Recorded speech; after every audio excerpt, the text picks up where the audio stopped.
Kita akan baca firman Tuhan dari kitab Wahyu pasal 2 ayat 4.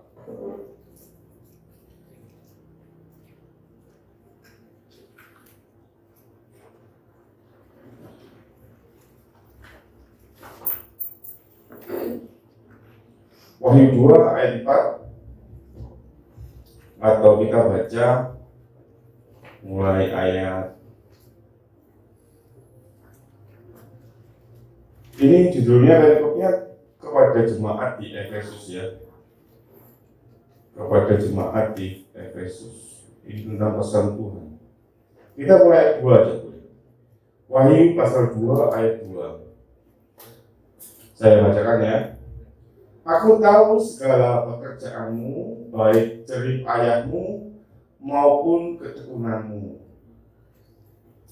Aku tahu bahwa engkau tidak dapat sabar terhadap orang jahat, bahwa engkau telah mencobai mereka yang menyebut dirinya rasul, tetapi yang sebenarnya tidak demikian, bahwa engkau telah mendapati mereka pendusta. Kalau Anda baca ini luar biasa ya, dari ayat 2, jerih payah kita, ketekunan kita, bahkan sampai dia bisa mencobai ngetes orang yang tadinya dia mau rasul, lalu ternyata mereka pendusta. Ayat 3 ya.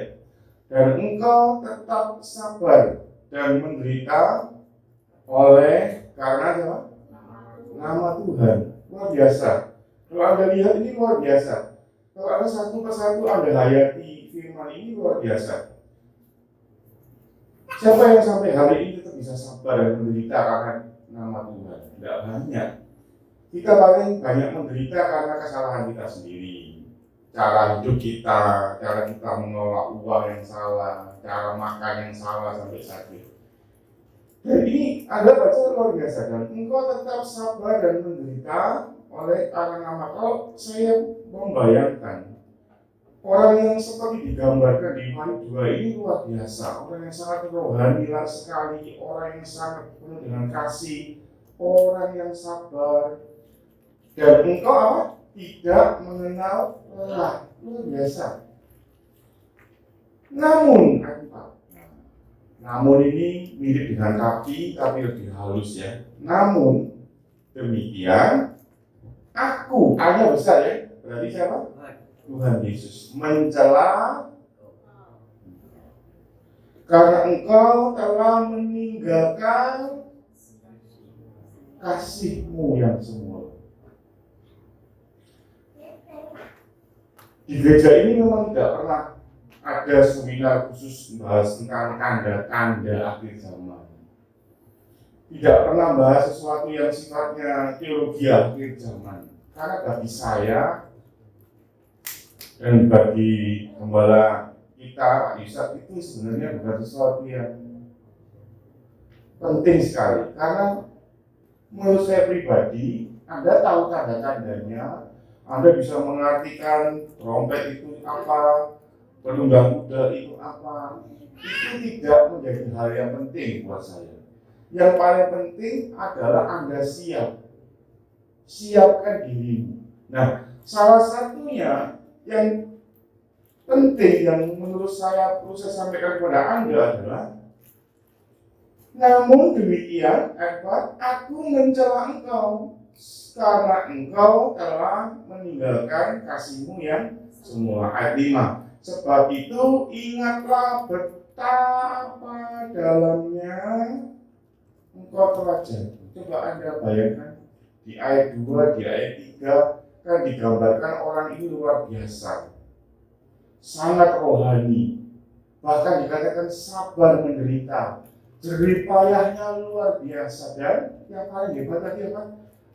Tidak mengenal lelah. Berarti kan orang ini konsisten.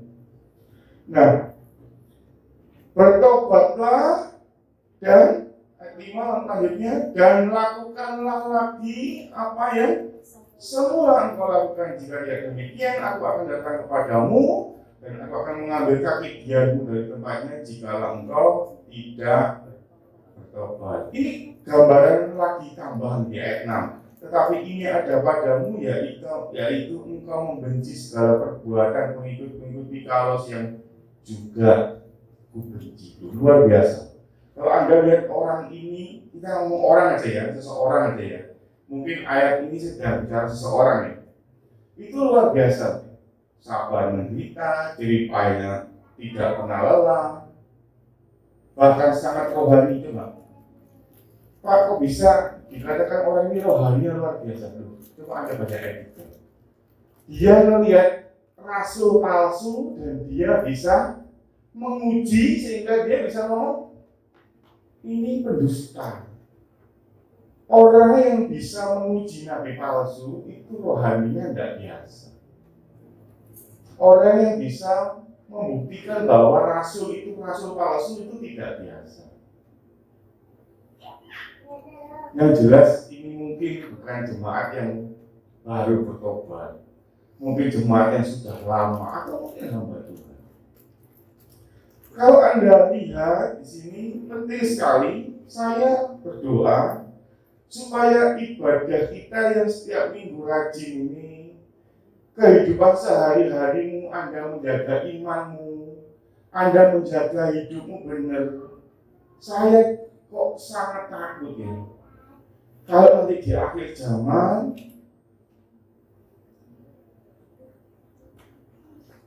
itu dikatakan Tuhan mencela engkau, kan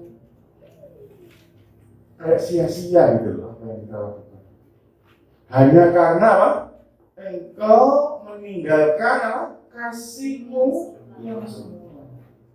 Berarti ini orang punya kasih enggak? Punya, tapi kasihnya bukan kasih yang sempurna. Orang ini punya iman enggak? Punya, tapi enggak punya kasih yang sempurna. Ayat ini punya relevansi yang kuat. Kita buka Matius 7 ayat 22. Kalau Anda baca Matius 7 22, ada kata-kata, kalau Anda baca ya, kita baca cepat aja ya, Matius 7 ayat 22. Soalnya mungkin sebagian tidak, mungkin lupa atau gitu. Kalau sebagai orang pasti tidak hafal ayat ini ya. Matius 7 ayat 22 ini juga ngomong orang yang tidak ngomong tentang akhir zaman. Pada hari terakhir, banyak orang, terakhir itu apa berarti? Akhir zaman. Banyak orang akan berseru kepadaku, Tuhan, Tuhan, bukankah kami menubuatkan demi namamu dan mengusir setan demi namamu dan mengadakan banyak mujizat demi namamu juga. Ini kira-kira orang biasa atau orang luar biasa? Orang dahsyat ini.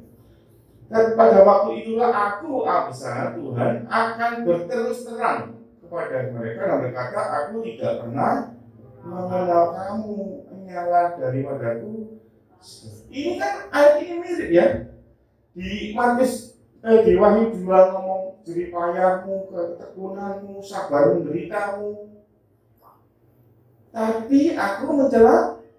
Jadi kayak yang di depan yang bagus-bagus ini kayak nggak ada artinya gitu. Sama kan di Matius 7 ini sudah membuat mujizat demi namamu, sudah melakukan hal-hal hebat demi nama Tuhan, nggak main-main. Tuhan mau apa? Enyah, kayak jeripayah kita di hidup ini kayak sia-sia tuh. Kalau kita baca di bahasa Yunani-nya, Anda belajar, silakan Anda belajar. Pembuat kejahatan ini artinya anomia. Ini dia dengan anemia, orang kurang darah. Anomia itu artinya dingin. Orang kalau kurang darah, anemia pasti gampang dingin tuh. Dinginan, pucat, ya. Nah, anomia, kejahatan ini juga salah satu artinya adalah menjadi dingin. Dingin karena durhaka. Dingin karena durhaka, kejahatan. Jadi orangnya dingin. Anda tahu pembunuh darah dingin? Dingin. Tidak peduli lagi dengan sekitarnya. Yang bunuh orang kadang-kadang dengan tertawa. Nah, anomia ini bahasa yang dipakai di dalam Matius 7 ini juga berbicara tentang orang yang tidak punya lagi kasih. Orang yang punya kasih tidak akan melakukan kejahatan. Maka Yesus sudah ngomong di sini, enyahlah daripadaku pembuat anomia kejahatan. Nah, kalau Kita bicara tentang sesuatu yang hebat, sesuatu yang baik, tapi di Wahyu 2 Tuhan ngomong, aku mencela engkau karena engkau kehilangan kasih mula-mula. Di Matius 7 juga berkata, orang ini sudah hebat, bisa berbuat demi namamu dan melakukan mujizat demi namamu. Tidak orang biasa. Dan Tuhan mengakhiri dengan nyala, aku tidak mengenal kamu, pembuat kejahatan. Kejahatan tadi saya katakan di bahasa aslinya adalah anomia, orang yang dingin, orang yang tidak kehilangan kasihnya. Kalau bicara tentang perbuatan baik yang sia-sia, Rasul Paulus juga pernah ngomong. Kita buka 1 Korintus 13. Kita baca tiga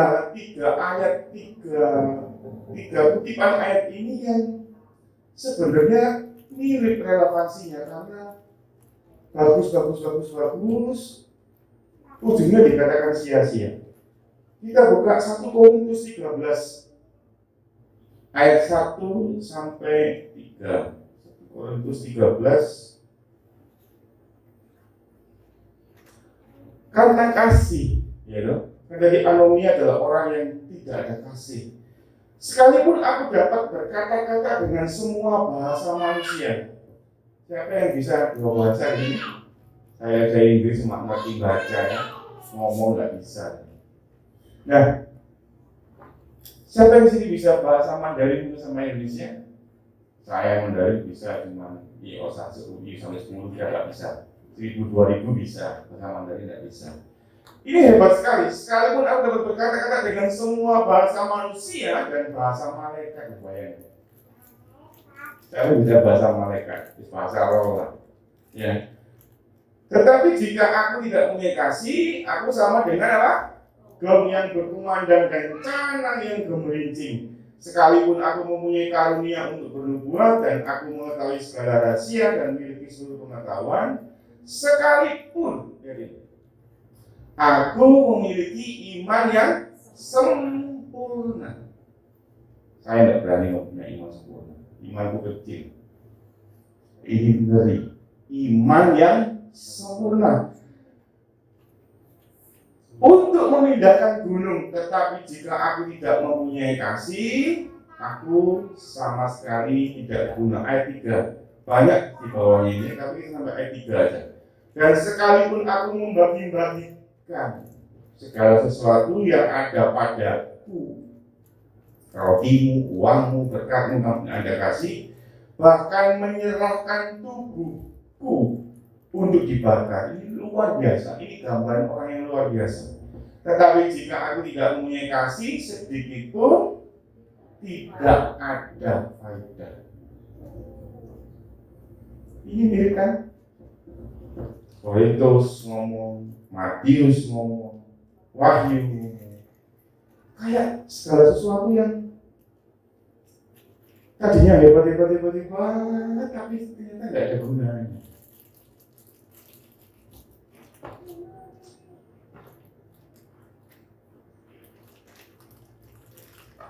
Kasih itu lebih besar dari ini. Kalau Anda baca lagi 1 Korintus 13 tadi di bawah, nanti ada tinggal iman, pengharapan dan kasih. Nubuatan akan semuanya akan hilang. Karena di 1 Korintus 13 Anda baca ayat 13 ya. Dan yang terbesar adalah kasih. Kenapa? Karena iman tanpa kasih itu tidak bisa. Karena iman kasih itu percaya segala sesuatu. Di ayat 7. Berbicara tentang kasih yang semula itu adalah bicara tentang kualitasnya. Kalau Anda lihat, perhatikan tadi ya, Wahyu 2, 1 Korintus dan Matius berkata. Kalau Anda baca itu semuanya itu, contohnya Matius ya, Matius itu jelas ada orang yang membanggakan, aku sudah berbuat ini, berbuat itu, berbuat ini, berbuat itu. Itu ngomong apa? Ngomong jumlah, ngomong banyaknya. Nah, bicara kasih semula itu bukan bicara jumlah kebaikan yang Anda lakukan, tetapi seberapa kualitas yang Anda lakukan. untuk kembali kepada keadaan semula. Kan Tuhan ngomong di Wahyu 2, kalau engkau kehilangan kasih mula-mula, engkau harus berarti orang yang kehilangan kasih semula-mula ini berarti salah di dalam Tuhan. Kalau nggak salah, kenapa Tuhan bertobat? Kenapa Tuhan nyuruh harus bertobat? Karena bertobat itu bicara tentang berbalik arah dari keadaanmu yang sekarang. Untuk kembali ke kasih mula-mula itu tidak gampang. Setidaknya Anda harus kenali apa sih penyebab aku kehilangan kasih mula-mula. Apa sih yang menyebabkan saya kehilangan kasih mula-mula? Yang pertama, dari hasil perenungan saya, kita itu sudah salah motivasi betul. Dulu petobat baru, orang-orang yang masih pertama awal masuk Kristen, orang yang pertama kenal Tuhan, awal-awal ngerti namanya ibadah, atau yang dari lahir Kristen, tapi cuma Kristennya karena ikut orang tua, karena warisan dari orang tua. Kalau tiba-tiba di usia sekian, remaja atau muda, dia lahir baru, awal-awal bergairah dengan Tuhan. Kalau Anda mengikut sekolah minggu, ingat dulu sekolah minggu, walaupun ngantuk aja sudah ke sekolah minggu. Awal-awal Anda bergairah dengan Tuhan.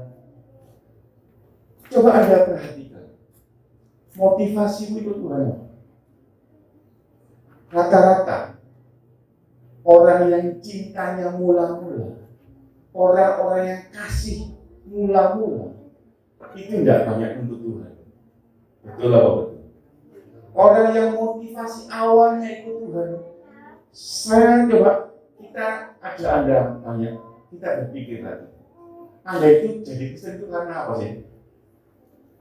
Kita itu masuk Kristen karena apa? Sebenarnya cuma satu, supaya selamat. Itu aja kan. Itulah kenapa kemarin waktu cuma kita serta Seno itu waktu saya dengar di ICU, doa saya cuma satu sama Tuhan. Tuhan izinkan saya mengikuti guru untuk mengurapi minyak, doakan supaya dia selamat, supaya diampuni dosanya. Karena firman Tuhan jelas, kalau engkau jemaat yang sakit, panggillah penatua supaya dia mengolesi minyak dan supaya oleh karena doa yang diimani itu dosanya diampuni.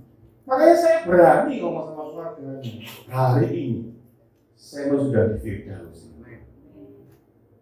Mau Anda tidak percaya, mau keluarga tidak percaya, saya tidak peduli karena bukan kepercayaan Anda bukan menentukan dia selamat, tapi iman saya yang berdoa. Saya 100% percaya dia di Firdaus senang sama Tuhan. Kita yang hidup bisakah menjaga iman?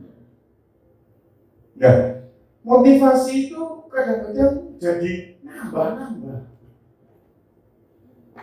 Dulu waktu kasih mula-mula, bahkan Anda tidak pernah mikir apa-apa. Pokoknya aku tuh terima Yesus, aku cinta Yesus apa adanya, aku ke gereja, aku sekolah minggu. Saya masih ingat waktu saya sekolah minggu itu, ya awal-awalnya itu dipaksa mami saja. Tapi lama-lama ya tidak enak kalau tidak sekolah minggu. Soalnya ada sesuatu yang hilang dalam diri saya. Ngantuk-ngantuk pun kadang-kadang datang. Karena saya takut telatnya lari. Waktu itu kalau nggak salah Pak Isat masih sewa sekolah SD dekatnya 10 itu disewa kalau minggu kan terus sekolah SD nggak dipakai itu. Dibuat sekolah minggu, saya masih ingat sekali. Saya lari takut telat, lari ini saya sampai sobek kena babikannya itu. Takut kalau terlambat itu. Saya kadang mikir-mikir, aku masih bisa nggak ya takut telat sampai lari begitu ya? Kasih mula-mula. Sampai sobek sampai diperban. Saya masih ingat itu. Waktu itu kira-kira saya motivasi saya sekolah minggu ada nggak supaya saya diberkati punya rumah punya ini? Jadi yang membuat kasih mula-mula kita hilang itu penyebabnya itu aja. motivasimu udah nggak murni. Engkau sudah nggak ingin lagi keselamatan seperti dulu. Sudah ada plus tambahannya. Motivasi mendasar utama kita menjadikan Tuhan Yesus sebagai juru selamat itu supaya apa sih? Supaya jiwamu selamat, itu aja.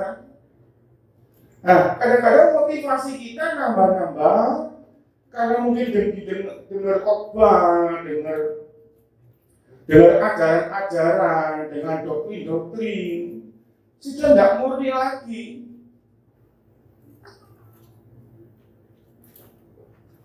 Apalagi kalau dengar teologi kemakmuran, orang yang banyak dosa nggak diberkati. Wah, berarti Lazarus masuk neraka kan? Lazarus itu miskin, nggak bisa makan. Sehingga akhirnya motivasi Anda berubah. Bukan seperti Anda waktu sekolah minggu lagi. Sekolah minggu pokoknya aku datang menyenangkan Tuhan, kalau nyanyi, puji Tuhan. Kalau sudah dewasa, nambah motivasi. Aku ingin diberkati, aku ingin ditolong Tuhan. Kalau Anda lihat kisah sahabat itu, dia ngomong begini, aku tahu Tuhanku bisa menolong, tapi sekalipun dia tidak menolong, aku tetap tidak menyembah. Ya, itu kasih murah. Itu titik yang dimana saya senang saat saya sakit. Saya ulangi, itu titik kembalinya saya waktu saya sakit dengan polis dokter yang luar biasa mengerikan. Sampai akhirnya saya datang ke rumah Pak Yusuf dan saya ngomong, wis, hari ini aku memutuskan sembuh nggak sembuh, ditolong nggak ditolong, aku tetap cinta Yesus. Nggak ada motivasi lain. Tak hilangi motivasi sembuh, motivasi diberkati, motivasi hidup, nggak ada lagi. Karena motivasi yang harus balik ulang seperti Anda waktu sekolah minggu. Seperti waktu Anda awal-awal Anda dibaptis. Ada kan? Ayo siapa yang mau baptis? Ya, untuk baca sekarang ini masih murni motivasinya. Ada ya, Pak, saya dibaptis Pak. Ben aku punya rumah. Enggak ada, kayak aja orang-orang yang mau baptisnya. Enggak ada, masih murni. Nah, orang kehilangan kasih mula-mulanya, penyebab pertama apa? Motivasimu nambah-nambah, sudah tak murni lagi. Sebenarnya kan Anda ikut Tuhan itu tujuannya apa sih? Mau kaya? Enggak salah.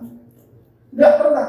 Kalau ada Pak, saya dulu waktu diinjili Pak, saya dulu Islam Pak, itu saya dulu Buddha, saya itu bukan Kristen pokoknya Pak. Saya dulu bahkan ateis Pak. Terus saya mau masuk Kristen Pak. Katanya kalau orang itu katanya diberkati. Enggak. Ada yang ayat yang menjanjikan itu? Enggak ada. Karena berkat itu pasti, karena dia Jehovah Jireh yang menyediakan. Jadi Anda jangan dari motivasi itu. Motivasinya cuma satu, ikut Kristen itu. Motivasinya cuma satu, terima Yesus sebagai juru selamatmu. Namanya juru selamat. Ada kan? Gelarnya Yesus yang paling besar itu. Tuhan Yesus juru berkat. Ada? Salah itu. Makanya anu kembali ke kasih mula-mula. Motivasi-motivasimu yang nambah-nambah itu hilang. Pokoknya selamat, sentosa, sampai di surga bersama dengan Bapa di surga itu cukup sudah. Itu yang utama, itu yang harus Anda jaga. Itu yang paling mahal, yang tidak terbeli dengan uang seberapa besar pun. Karena pasti harus ibadah tiap minggu supaya jaga imanmu. Karena imanmu itu bisa sewaktu-waktu jatuh. Kalau engkau rutin dengar, Pak, saya nggak usah ke ibadah ke gereja, itu saya aja Pak, dengan YouTube aja. Sekarang banyak online. Anda kehilangan persekutuan dengan orang-orang. Nggak ada yang menguatkan Anda, nggak ada yang doakan Anda sendirian. Tentu tak lelah. Ya, jadi yang pertama motivasimu sudah nambah-nambah. Apalagi kalau Anda dengar banyak firman Tuhan dari banyak sumber yang mengajarkan teologi kemakmuran, akhirnya motivasinya bukan lagi keselamatan, sudah berkat, ngejar uang, ngejar keberhasilan. Jadi hati-hati dengan motivasi Anda, supaya Anda tidak kehilangan kasih yang mula-mula. Karena motivasi berkat pertolongan Tuhan ini seringkali membuat Anda jadi tidak punya kasih mula-mula, tidak murni lagi seperti dulu waktu Anda sekolah minggu, waktu Anda awal-awal dibaptis. Ada kan anak sekolah minggu bilang, ya kecuali orang tuanya ajarkan salah ya, sekolah minggu ya harus tutup sekolah minggu supaya kamu diberkati. Tanpa sadar ngajari anak ngajar berkat, bukan ngajari anak cinta Yesus, cinta berkat. Harusnya kan anak diajari cinta pribadinya. Nah, saya lihat banyak itu orang yang begitu itu. Bahkan ada beberapa orang yang nyuruh anaknya melakukan ini dan itu hal rohani, dan kamu diberkati. Supaya kamu jaga imanmu, tetap kamu selamat. Hati-hati. Anda yang sudah dewasa ini kehilangan motivasi yang murni, bukan lagi keselamatan, tapi Anda kejar berkat. Kalau Anda kejar berkat, Anda nggak diberkati, Anda kecewa. Kalau Anda kejar kesembuhan, Anda nggak disembuhkan, Anda kecewa. Karena sebenarnya sekali lagi saya koreksi, motivasimu yang murni supaya kasihmu balik ke awal mula-mula. Motivasi cuma satu, supaya kamu selamat. Namanya juru selamat. Yang kedua, apa yang membuat orang kehilangan kasih mula-mula? Kita buka Matius 24 ayat 12. Matius 24 ayat 12. Matius 24 ayat 12.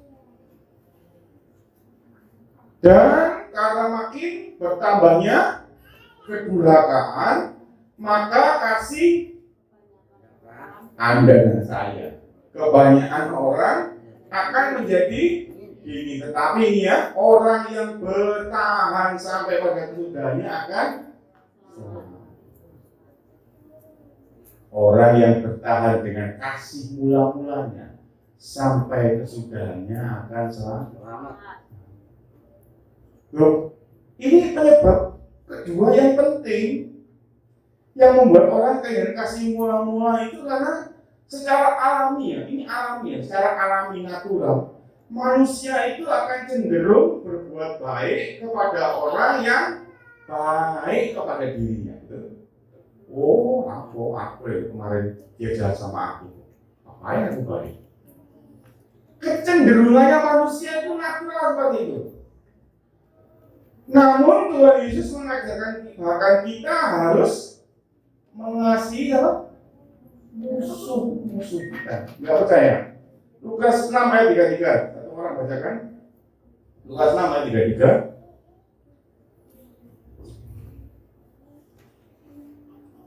Lukas 6 ayat 33.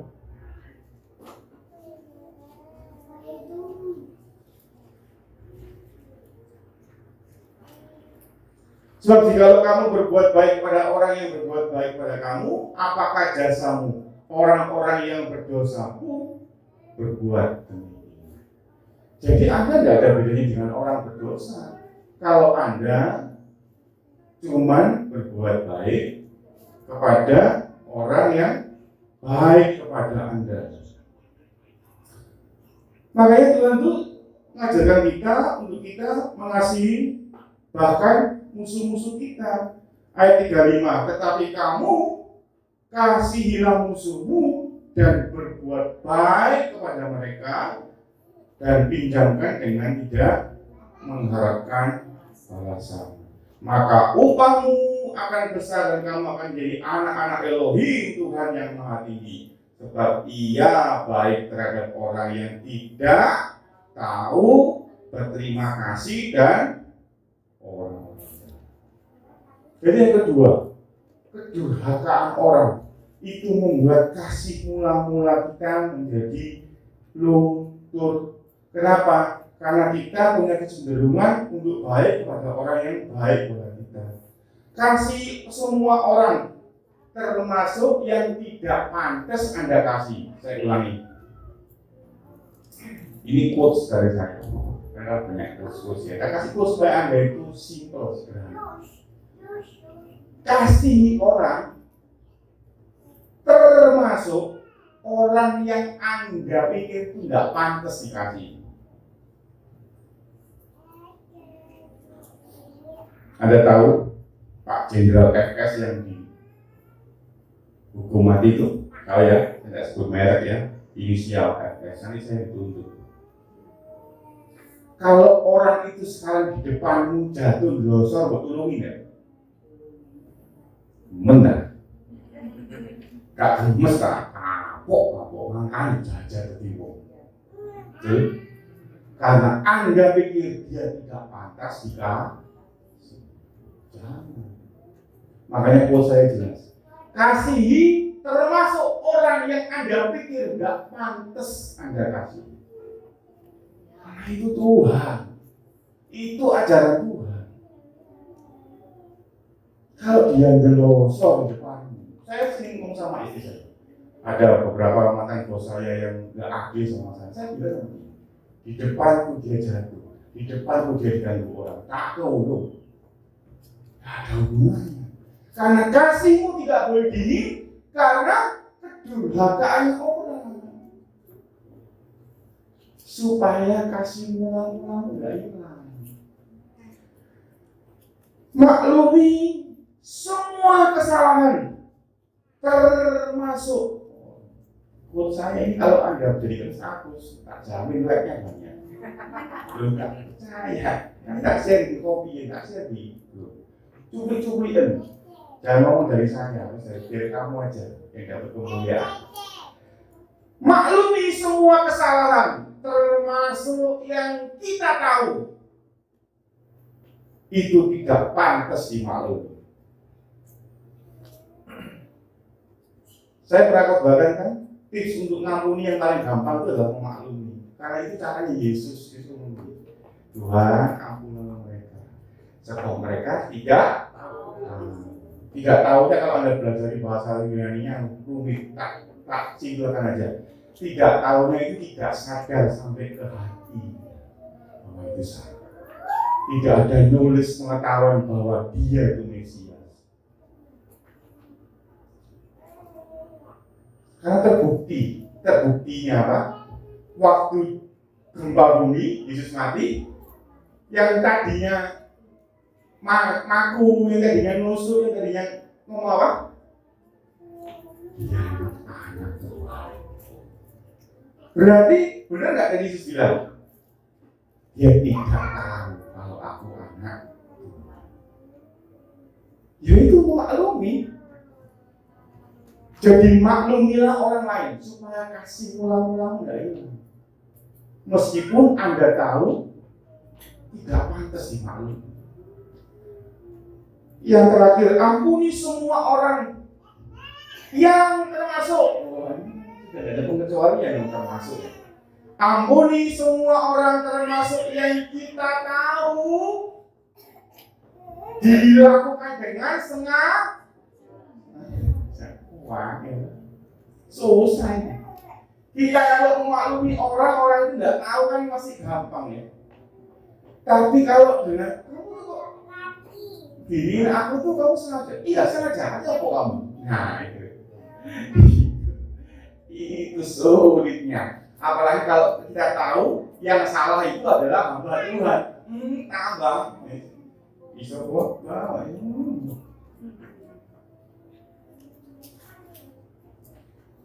Ampuni termasuk orang itu melakukan dengan sengaja. Anda begitu seperti ini, orang bisa gede-gede ini wow, ini malaikat. Ini itu harus ngomong Yesus saja kok. Yesus lebih dari malaikat. Yang pertama motivasimu nambah-nambah. Ikut Kristen bukan cuma cari selamat, mulai cari berkat, mulai kalau ada kedengaran teologi kemakmuran. Orang Kristen harus diberkati. Laras harus dengar bangkit dari kuburnya. Aku gak diberkati bro. Aku miskin sampai mati di Raja Batu. Yang kedua, jadi jangan jadikan motivasi berkat.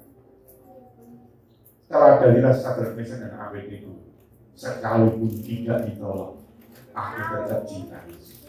Yang kedua, apa?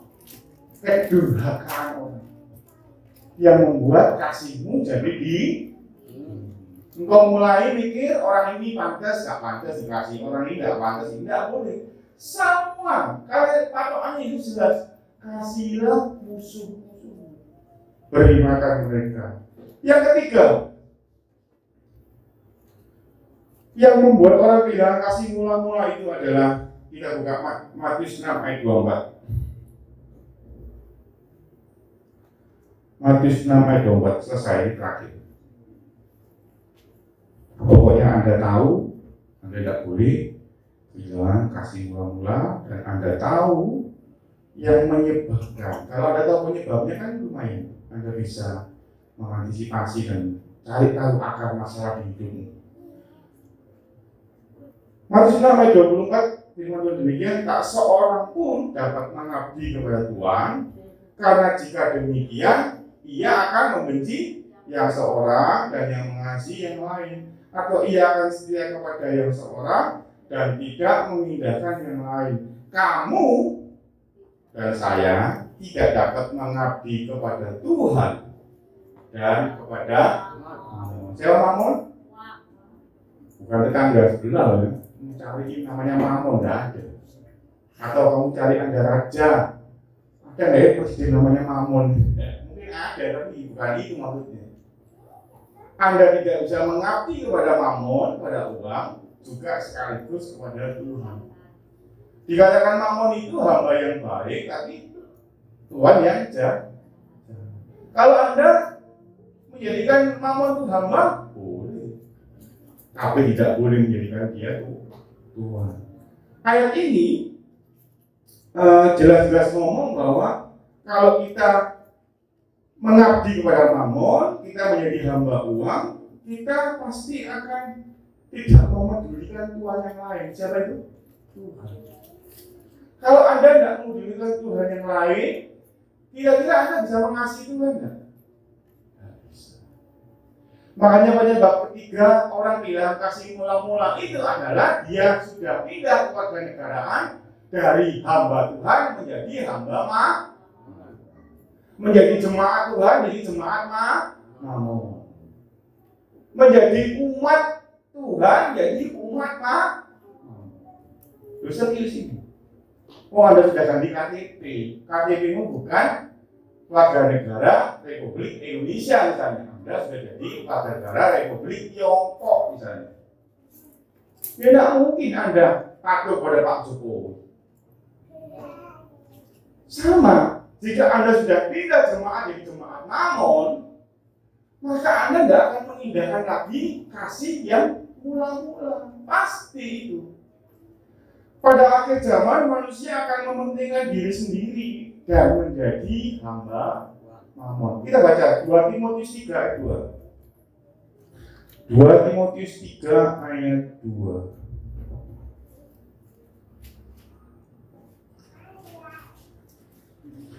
Ayat 1 ya, ketahuilah pada hari-hari terakhir akan datang masa yang sukar. Kenapa sukar? Karena manusia akan mencintai dirinya sendiri dan menjadi hamba Mammon. Namun bukan sama, beda sebenarnya. Mereka akan membuang, menyombongkan diri terus panjang Anda baca. Tapi kalau Anda lihat sumbernya apa? Yang ayat 2, menjadi hamba Mammon. Sama kalau Anda baca Buah 9 Anda baca. Yang pertama disebut apa? Kasih. Baru jika Anda punya kasih, Anda baru bisa bersukacita, Anda bisa sabar, Anda bisa murah hati dan sebagainya. Ini juga ayat ini Anda pelajari. Lalu baru ngomong gini, pada zaman akhir orang akan menjadi hamba uang. Kenapa? Karena masa sukar. Ya dong.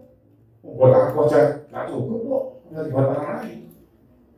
Karena masa sukar ini membuat orang jadi hamba uang. Iya toh? Tadinya mungkin sebelum akhir zaman nggak ada masa sukar, Anda bisa berbagi. Ya wis, aku punya Indomie 5, tak 1. Tapi karena masa sukar, Indomimu cuma 2. Loh, aku nggak cukup. Aku kan nggak cukup nanti. Terus nggak bisa berbagi. Karena masa sukar, orang menjadi hamba uang, nggak berbagi lagi, kehilangan kasih. Nah, di dalam firman Tuhan ini kita baca bahwa pada zaman akhir orang akan menjadi hamba mammon, cinta akan uang itu membuat kita tidak cinta akan Tuhan. Cinta akan Tuhan adalah cinta akan Tuhan itu tidak bisa dibagi dengan 2 Tuhan. Jelas firman Tuhan ini ngomong kita tidak bisa punya 2 Tuhan. Cinta akan uang adalah akar segala kejahatan. Nanti Anda bisa baca 1 Timotius 6 ayat 10, bisa diambilkan juga 1 Timotius 6 ayat 10. Cinta akan uang adalah akar segala kejahatan, dan bahkan karena memburu uang dapat membuat kita menyimpang dari iman. Kita baca aja. Ini di bawah ini 1 Timotius 6 ayat 10. Karena akar segala kejahatan ialah cinta uang. Sebab oleh memburu uanglah beberapa orang telah menyimpan dari iman dan menyiksa dirinya dengan berbagai-bagai duka. Pak, perceraian itu gara-gara uang lah? Iya. Tarik aja masalahnya. Cari uang, capek, istrinya ngomel, emosi, marah, tukaran, terus begitu tukaran lama-lama cerai. Gara-gara apa? Gara-gara cari duit. Makanya ada bercandaannya kita kadang-kadang orangnya meriang. Candanya apa? Tempelan duit merah-merah gini langsung bos. Iya, karena akar kejahatan itu cinta akan uang. Bukan punya uang ya, salah. Jangan samakan cinta akan uang dan punya uang. Anda punya uang tapi tidak mau cintai uang, tidak ada masalah. Sebab dia akan jadi hamba. Pertengkaran, urusan berumah tangga lah, urusan pekerjaan, tengkar sama bisnis. Gara-gara apa? Mobilmu diserempet orang, uang. Apa hubungannya cinta akan uang? Membeli mobil pakai uang enggak? Coba, semua servis mobil gratis. Kalau diserempet orang Anda cuma guyu, tak apa gratis Toyota. Garansi seumur hidup Toyota. Diserempet orang marah enggak? Ya, soalnya enggak bayar. Karena bayar karena duit, dia marah. Gue kira turun. Jepang, Inggris, Mandarin keluar semua. Saat kebun binatang, KBS keluar semua. Gara-gara cinta akan uang. Dan Pengkhotbah itu ngomong, Pengkhotbah 5 ayat 9 Anda bisa baca. Dan siapa yang mencintai uang tidak akan pernah puas dengan uang.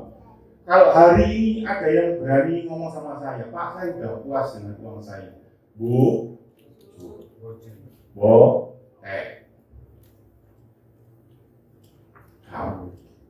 Karena Pengkhotbah 5 jelas ngomong, kalau orang yang cinta uang tidak akan pernah puas.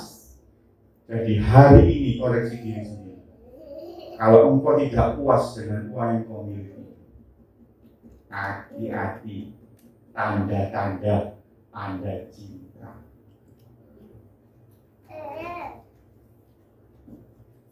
Makanya Rasul Paulus itu kalau ngomongnya jelas.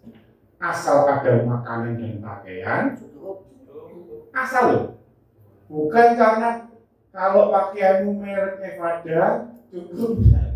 Asal ada makanan, berarti nasi, kecap, telur, tempe, kecap, kerupuk itu sudah cukup.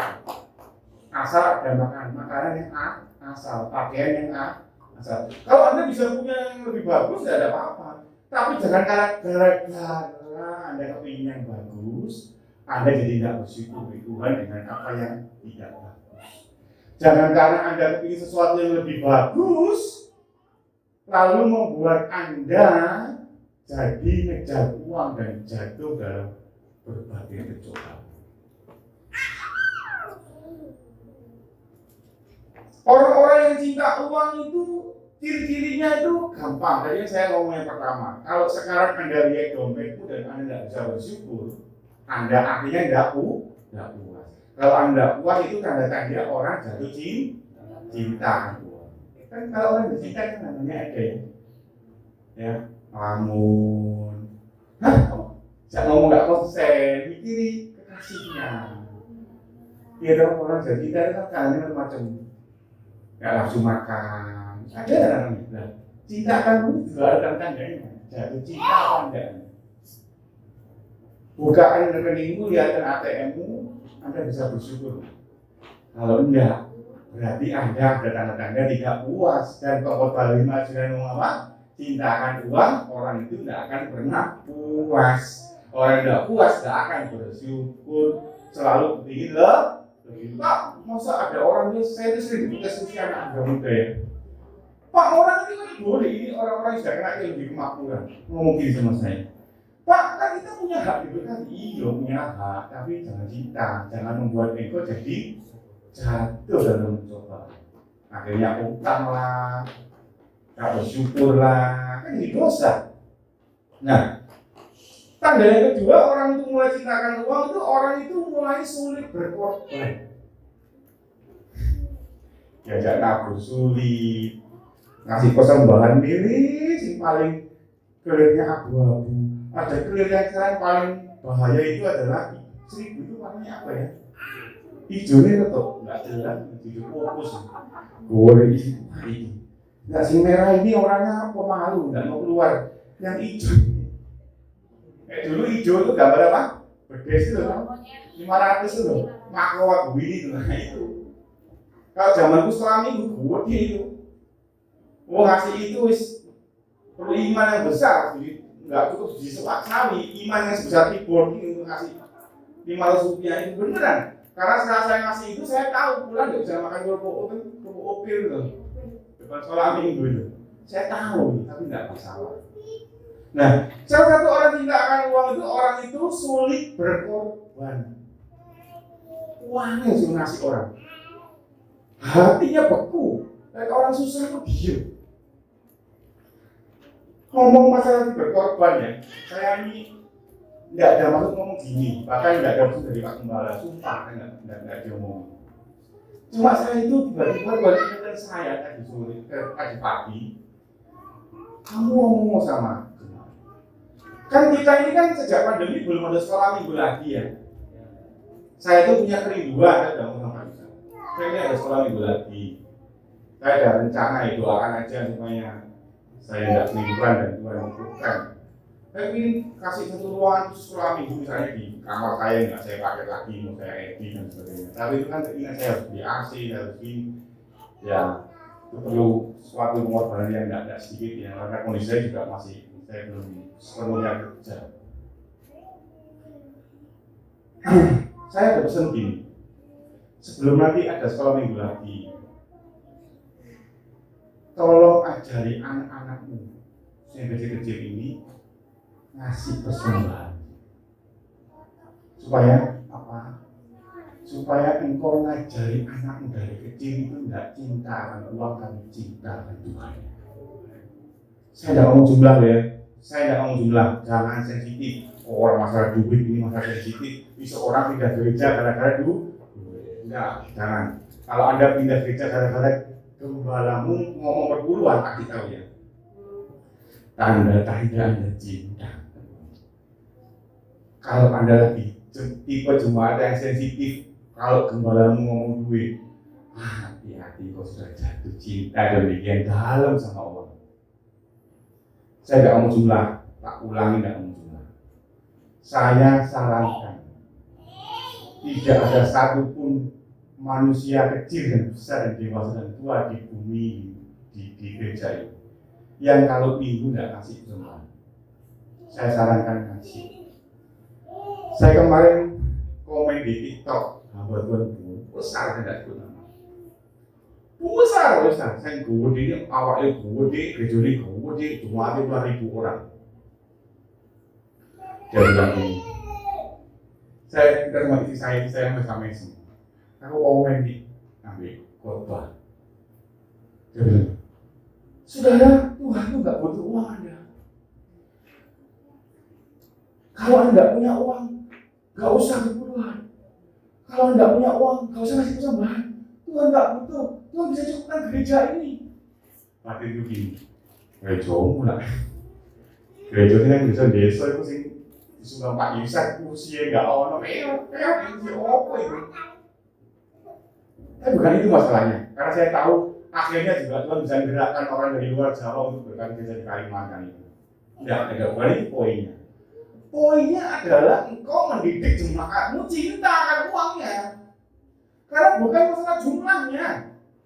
Yang saya sarankan tadi ya, saya berharap mulai minggu depan yang kecil-kecil ini diajari ngasih gitu. Nyemplung lagi pengaruh luar biasa, mind body connection. Apa yang kita gerakkan itu berpengaruh pikiran. Kita masih ingat waktu nyemplung lagi. Nah, itu membuat mendidik anakmu berkorban dan cinta pada Tuhan. Memang nggak ngerti ya, nggak ngerti. Mulai sih kecil ini, aduh nggak ngerti kayak apa ibu ini. Tapi rohnya terdidik, dia tidak akan cinta, dia tahu berkorban. Saya tidak mau jumlah.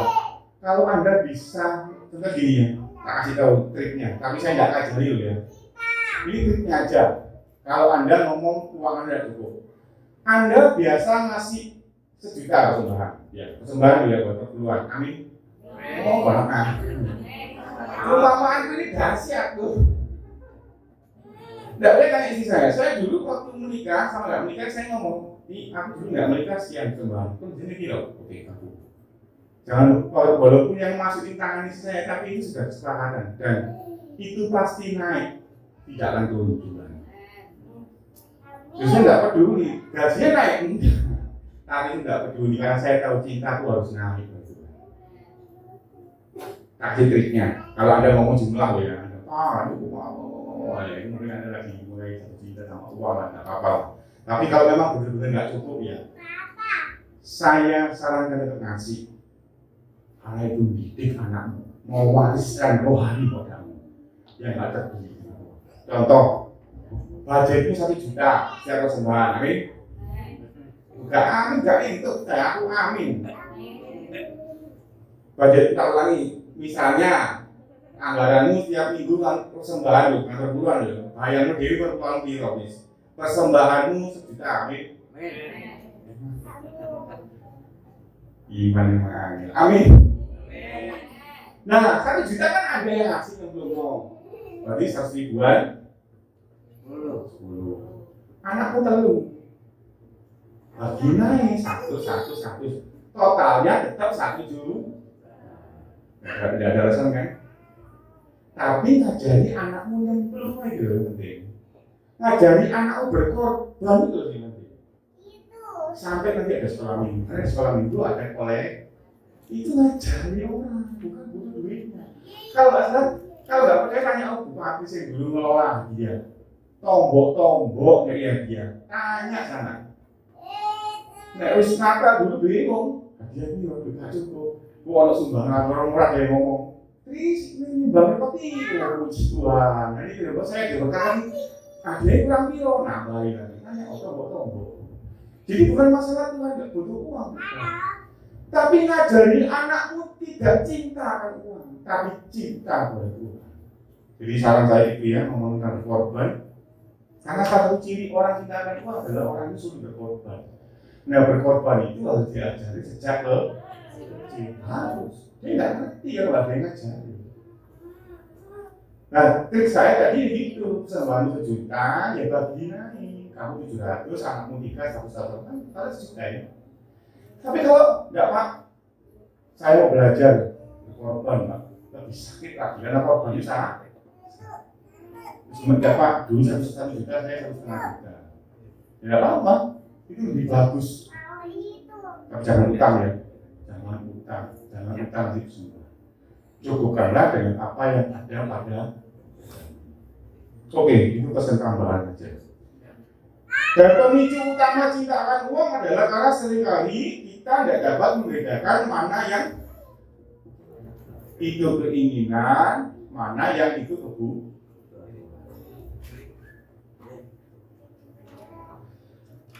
Kalau itu bahas itu dalam ya, saya nggak ngomong itu. Yang jelas, contoh yang paling gampang adalah beli barang. Anda beli barang biasa bisa pilih yang bagus yang mahal. Anda misalnya sekolah di dalam Indonesia, Anda milih sekolah ke Singapura. Itu ingin dong Singapura, sekolah di sana. Tapi bisa sekolah di sini, bisa. Ya, sulit memang membedakan kebutuhan dan keinginan itu. Nah, kadang-kadang itu menjadi pemicu orang itu akhirnya bingung dari kakak, bingung dari uang, karena dia punya yang dulu ingin. Kalau lalu saya katakan kepada Anda, standarnya ketinggian, sehingga akhirnya memicu cinta. Nah, ukuran yang memang Tuhan kasih kan jelas, asal ada makanan dan pakaian, asal hidup saja. Dengan demikian menjadi hamba Mammon, maka jelas membuat kita akan menjadi jauh yang namanya kasih Kristus, apalagi yang namanya kasih mula. Karena orang cinta akan uang, orang itu akan mementingkan dirinya sendiri, sulit berkorban. Dan tanda lainnya ini apa? Selain sulit berkorban, apa tadi? Tidak pernah puas.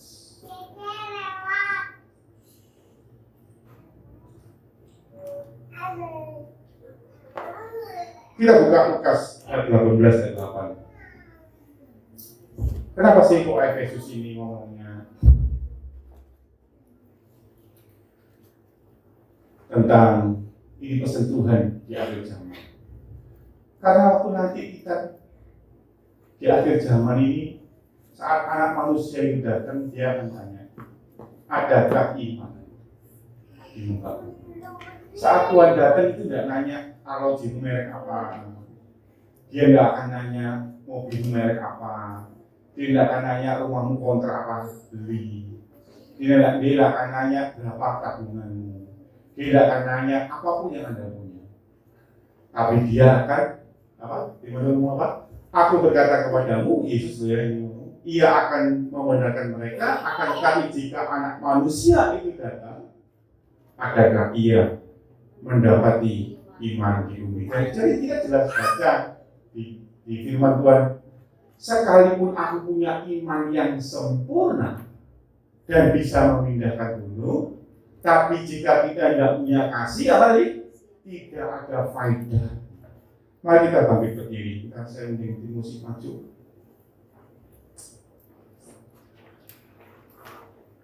Iman yang bagaimana yang Tuhan cari di akhir zaman?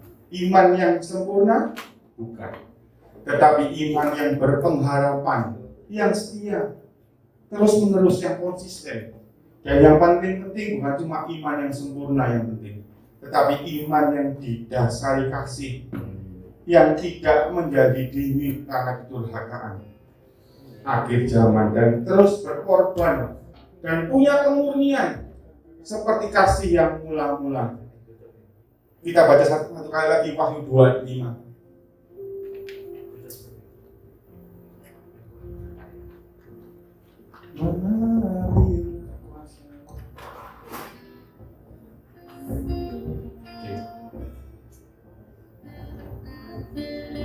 Wahyu 2:5.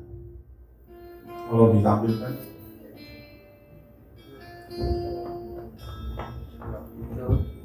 Sebab itu ingatlah betapa dalamnya engkau telah jatuh, bertobatlah dan lakukan lagi. Kasih mula-mula itu lakukan lagi. Kalau dulu Anda doa tiap pagi, sekarang tidak pernah doa, lakukan lagi yang semula. Kalau dulu Anda sekolah minggu, lari-lari supaya nggak telat, Sekarang ya juga jangan ke gereja telat. Lakukan semula yang kau lakukan. Jika dulu engkau tidak eman uang, engkau ngasih orang. Jangan karena masa yang sukar membuat engkau cinta akan uang. Lakukan lagi nabur. Jika engkau dulu nggak tersinggungan, sekarang ya jangan tersinggungan. Wah, aku dulu orang biasa. Dianiaya aku lebih diem. Ya tetap diam. Jangan karena Anda sudah punya duit, Anda punya jabatan, Anda tersinggungan. Oh beda, aku sekarang pelayanan, aku sekarang yang hebat, aku sekarang duitku banyak, aku sekarang presiden direktur. Jangan macam-macam sama saya. Lakukan semula yang kau lakukan.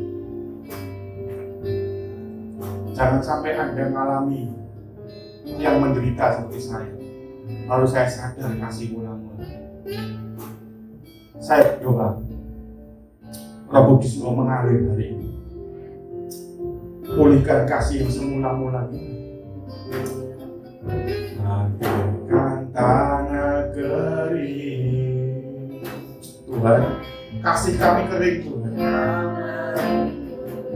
Ya Tuhan, kembalikan motivasi kami Tuhan.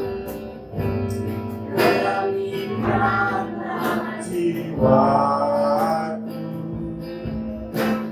haus akan Engkau, ku rindu selalu, rindu selalu.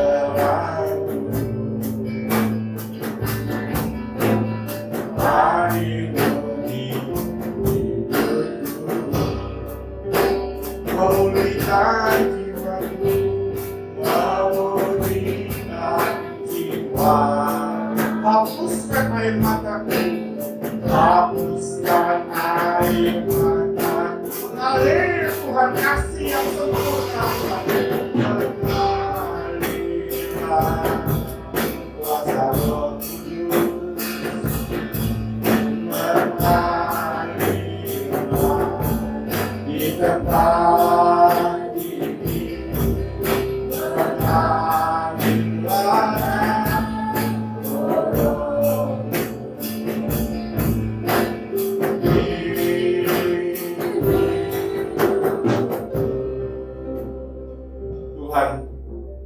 Bawa hati kami hari ini kembali ke motivasi yang semula.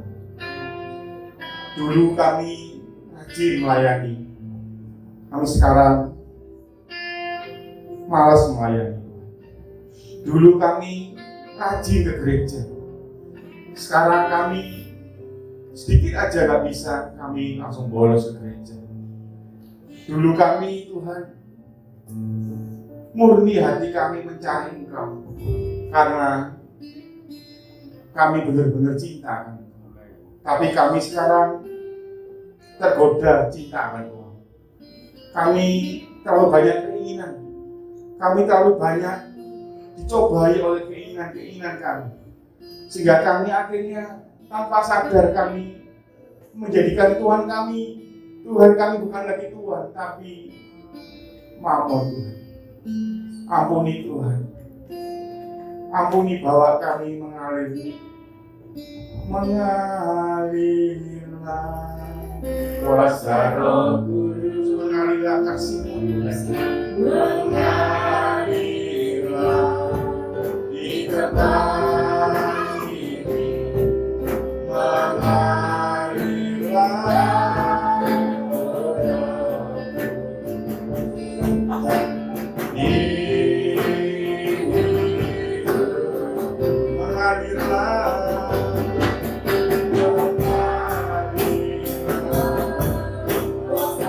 Basahi Tuhan kasih kami yang kering, basahi Tuhan supaya kami boleh punya kasih yang mula-mula.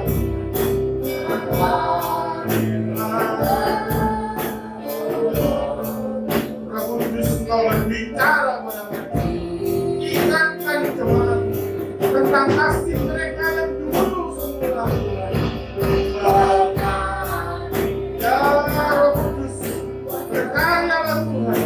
Berbicara Tuhan,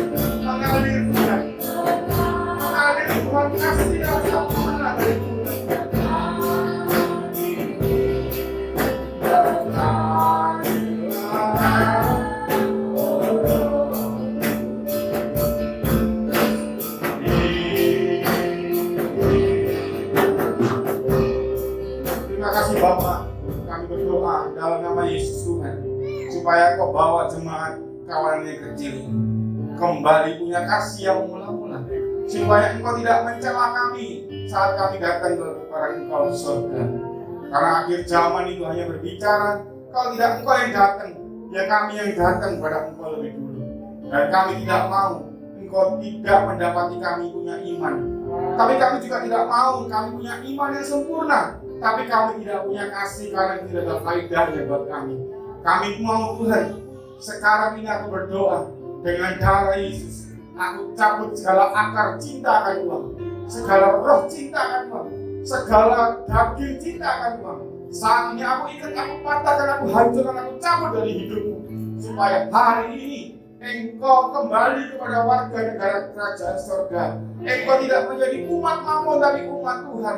Engkau tidak menjadi hamba Mamon lagi, Engkau menjadi hamba Tuhan. Dan ajar kami, pimpin kami, bawa kami, mampukan kami dengan kuasa Roh Kudus-Mu, supaya kami mampu kembali menjadi punya kasih yang mula-mula.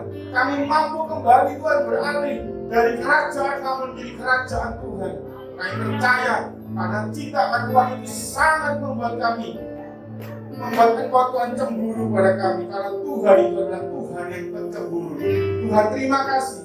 Kami percaya Engkau memampukan kami punya kasih yang mula-mula. Ajari kami, sarangi Roh Kudus, sampai ke depan hamba-Mu minta dengan iman. Engkau ingatkan satu persatu dari hari demi hari, mulai Senin, mulai hari ini Kau akan tiap hari ingatkan. Kamu dulu begini, sekarang kau begini. Kamu dulu rajin, kok sekarang kamu begini. Kamu dulu gak hitung-hitung sama Tuhan, sekarang kok hitung-hitung karena hal yang sepele. Tuhan ingatkan mereka. Aku minta jemaat ini Tuhan dengan iman, jemaat yang penuh dengan kasih yang mula-mula, jemaat yang tidak lagi pedulikan harga dirinya, perasaannya, hartanya, egonya, tapi benar-benar yang cuma satu fokus motivasi, yaitu selamat bersama Engkau di surga. Sekalipun Engkau tidak menolong kami, sekalipun Engkau bisa menolong kami, tapi Engkau tidak menolong, aku tetap cinta kepada Tuhan. Aku tidak cinta berkatnya, aku tidak cinta dengan berkat Tuhan, tapi aku cinta pada pribadinya. Buat ini yang kami minta, bawakan jemaat-jemaat ini, jemaat-jemaat yang cinta Tuhannya, cinta pribadinya, yang sudah puas hanya dengan Tuhan, supaya kami berkata, hanya Engkau yang kuingini di bumi dan di surga. Kami percaya, kami belajar Tuhan, bawa kami untuk hanya mengingini Engkau, bukan mengingini berkat-Mu, bukan mengingini pertolongan-Mu semata, tapi kami mau pribadi itu yang menjadi milik kami, karena hanya itu yang kami ingini di bumi dan di surga. Ajar kami punya hati seperti Daud yang tidak pernah peduli dengan apapun. Dia hanya tidak mau Tuhan meninggalkan dia. Terima kasih Bapa, terima kasih, ampuni kami, bawa kami untuk berkasih yang mula-mula. Dalam nama Tuhan Yesus, aku meteraikan firman ini dengan darah dan nama Yesus. Amin.